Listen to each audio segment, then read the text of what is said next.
இன்றைய முதல் வாசகம் யோபு நூலிலிருந்து வாசகம். அதிகாரம் 38 வசனம் 1 மற்றும் 12 முதல் 21 முடிய மற்றும் அதிகாரம் 40 வசனம் 3 முதல் 5 முடிய. ஆண்டவர் சூறாவளியினின்று யோபுவுக்கு அருளிய பதில். உன் வாழ்நாளில் காலை பொழுதுக்கு கட்டளையிட்டதுண்டா? வைகரையை தன் இடமறிய வைத்ததுண்டா? இவ்வாறு அது வையக விளிம்பை தொட்டிழுத்து பொல்லாதவரை அதனுள் உதறி தள்ளுமே. முத்திரையால் களிமண் உருப்பெறுவது போல் மண்ணகம் வண்ணமேற்றிய ஆடையாயிற்று.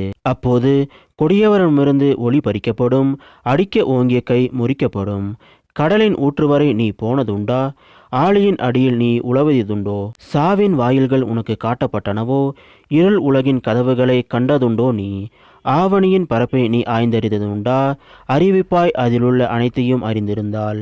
ஒளி உறைவிடத்துக்கு வழி எதுவோ? இருள் இருக்கும் இருப்பிடம் எங்கேயோ? அதன் எல்லைக்கு அதனை அழைத்து போவாயோ? அதன் உறைவிடத்துக்கு நேர்வழி அறிவாயோ? ஆம், அறிவாய். அன்றே நீ பிறந்தவன் அன்றோ?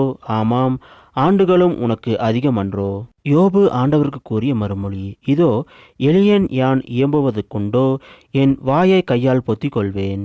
ஒருமுறை பேசினேன், மறுமொழி உரையேன். மீண்டும் பேசினேன், இனி பேசவே மாட்டேன். இது ஆண்டவர் வழங்கும் அருள்வாக்கு.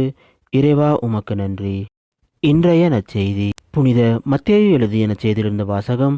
அதிகாரம் 18 வசனம் 1 முதல் 5 முடிய மற்றும் 10ஆம் வசனம். அந்நேரத்தில் சீடர்கள் இயேசுவை அணுகி, விண்ணரசில் மிக பெரியவர் யார் என்று கேட்டார்கள். அவர் ஒரு சிறு பிள்ளையை அழைத்து அவர்கள் நடுவில் நிறுத்தி பின்வருமாறு கூறினார். நீங்கள் மனம் திரும்பி சிறு பிள்ளையைப் போல் ஆகாவிட்டால் விண்ணரசில் புக மாட்டீர்கள் என உறுதியாக உங்களுக்கு சொல்கிறேன். இந்த சிறு பிள்ளையைப் போல தம்மை தாழ்த்தி கொள்பவரே விண்ணரசில் மிக பெரியவர். இத்தகைய சிறு பிள்ளை ஒன்றை என் பெயரால் ஏற்றுக்கொள்பவர் எவரும் என்னையே ஏற்றுக்கொள்கிறார். இச்சிறுவர்கள் ஒருவரையும் நீங்கள் இழிவாக கருத வேண்டாம். கவனமாயிருங்கள். இவர்களுடைய வானதூதர்கள் என் விண்ணக தந்தையின் திருமுன் எப்பொழுதும் இருக்கின்றார்கள் என நான் உங்களுக்கு சொல்கிறேன். இது கிறிஸ்து வழங்கும் நற்செய்தி. கிறிஸ்துவே உமக்கு புகழ்.